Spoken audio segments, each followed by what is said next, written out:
This story is very tragic and at the same time has lots of lessons to learn from it. Listen, your husband's ex-girlfriend and side chick or your boyfriend's ex-girlfriend is not your friend, and do not go close to her or make friends with her. You don't know why your husband or your boyfriend left her for you. Remember, she's not happy that he's married to you or he's going out with you. This story is about a youth couple, Stephanie Terangwa, who got missing, was last seen on Thursday morning, 14th April 2022 at Lukogoma, Abuja, but eventually found dead at Maitama district in Abuja. Stephanie was a mother of one and a graduate of microbiology who was last seen on Thursday morning of 14th April 2022 at Lukogoma in Abuja. The 25-year-old Corp member was declared missing after she left her boyfriend, soon-to-be husband, home with her 1 year and 7 months old son for community development service. His boyfriend, soon-to-be husband, who is identified as Mr. Edward Achado, is alleged to have an ex-girlfriend known as Jennifer Sembe.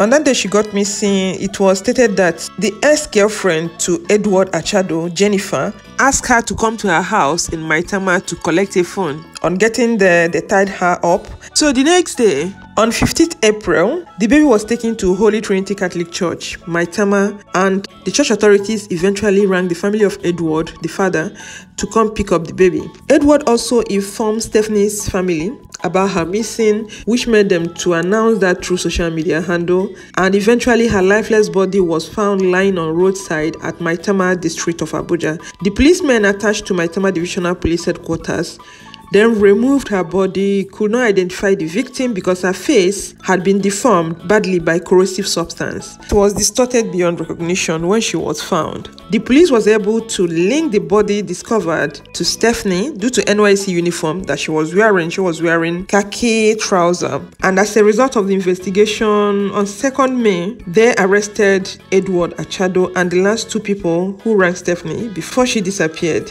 On further investigation, it was found out that there are 3 suspects who allegedly were involved in the death of Stephanie Terangwa. The investigation revealed that 26-year-old Jennifer Sembe, the former lover of Edward Achado, and other 2 suspects has a hand in it. Monday Simeon, 36-year-old, aka Black, and Solomon Abu, 35-year-old. They have confessed of their involvement in the dastardly act. So the Commissioner of Police in Abuja believe that it is a crime of passion that is playing out here. I went to work, right?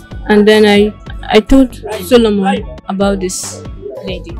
I told Solomon about this guy. And then Solomon said, because for 2 months I was not coming to work constantly. So Solomon was asking me what happened. I told him what I was going through. So he brought the plan that, okay, since you said this guy had money, can they get the girl? From there money comes out. So you don't feel bad since you are feeling bad. My truth. According to him, that was not the plan. So reason I even had to drop the baby in the church was because I felt the need for the family to have their child.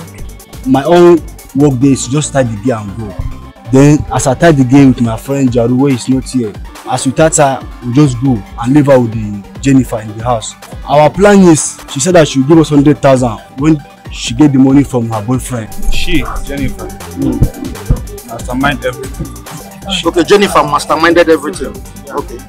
She invited the girl to come along and pick the phone. She pleaded with me to come open the gate. That she has already arranged 2 guys that will scare the girl. After which we get information from the girl. And then she's the one that I even have the boyfriend number, and then she will call for ransom. The FCT Commissioner of Police, Sunday Babaji, said that 3 suspects took Stephanie Terangwa in April to early grave to separate her from Edward Achado, who is Jennifer's ex-boyfriend, and Jennifer Tisambe was the masterminder of the twisted plot. Reports had it that Jennifer had something to do with Edward before things went south and they broke up. According to Jennifer, that she didn't have any intention of taking down Stephanie, that her intention originally was to scare Stephanie away. At this point, it's getting more and more complicated. Jennifer wanted to scare Stephanie off the guy so that she will not be in any way close to the guy, and this is a guy that she has a kid for. how does she want to do that? A woman that has already got a child for the man. You can't have at the back of your mind that you can easily scare off a woman that has a child for a man without taking the woman down. You need to take her off the way for you to be able to get hold of the man. So when she keeps saying that this was never planned for, it just came as an accident, it makes me to wonder, does she really think that there's another way she could scare Stephanie off that guy without taking her down? Jennifer called her that she had a phone for her to collect, and on getting there, she had already planned with 2 other boys, allegedly, who tied her to a seat. After that, Jennifer dealt with her by pouring corrosive substances allegedly on her. Jennifer called one of the suspects hours later to tell him she had sent her to early grave in panic. However, the female suspect reported that the deceased came to her house to collect phone that day that she was found dead, and she denied any involvement in the act.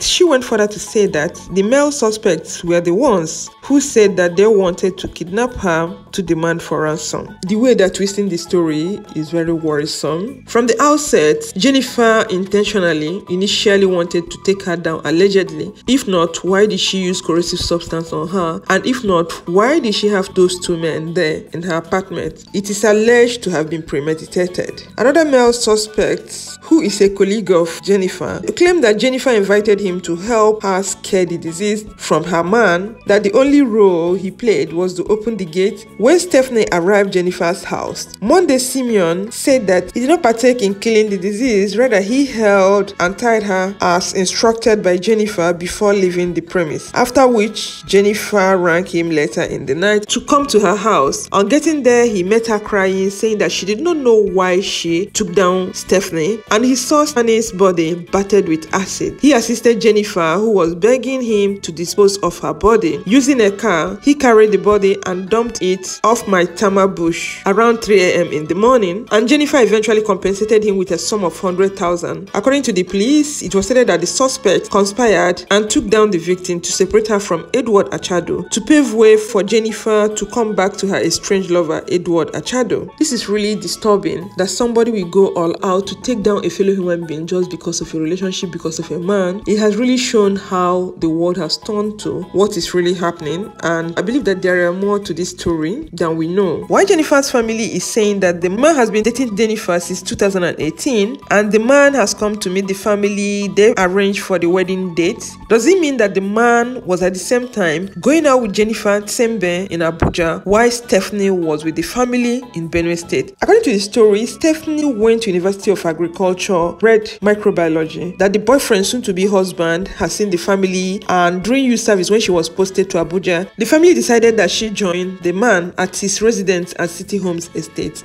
at Lokogoma, Abuja. So does it mean that at the same time the man was dating Jennifer, he was at the same time dating Stephanie? It seemed like the man was having a long-distance relationship with Stephanie while she was a student, and when Stephanie decided to come to Abuja for her National Youth Service, he didn't sit well with Jennifer Sembe, which made her to start looking for a way to take down Stephanie. I mean, according to the timeline, the mother stated that Jennifer is not Stephanie's friend, that Jennifer has a sister who is her best friend. If Edward Achado has been dating Stephanie since 2018 and was not dating Jennifer alongside Stephanie, Jennifer would have moved on since then, because 2018, 2019, 2020, 21, 22 is like 5 years. So if they've broken up completely in 2018 before getting entangled with Stephanie, it is obvious that Jennifer must have moved on with her life without having anything to do with him or come back to check who is there in 2022. So it's most likely that the man was dating Jennifer at the same time he was dating Stephanie. Stephanie's case was a long distance, while Jennifer was there with him in Abuja. For her to go all out to go after Stephanie and hunt her down, even invited her, because according to the story, Stephanie got to know Jennifer through Edward. You see the game here, the tricky game they play. You go out with one, you don't finish with it, get her involved with your ex-girlfriend. So ladies, you need to be wise. Stop being close to your husband's boyfriend's ex-girlfriend. You don't know what he is feeding her with. You don't know what he has told them. And remember, these people are not happy with you. So let me know what you guys think about this story. Leave your thoughts in the comment section below. I'm gonna sign off here. Stay healthy and safe. Remember to share this video with family and friends if you love it. And subscribe to the channel if you've not done already. And I'm gonna catch you guys in my next video. Bye and remain blessed.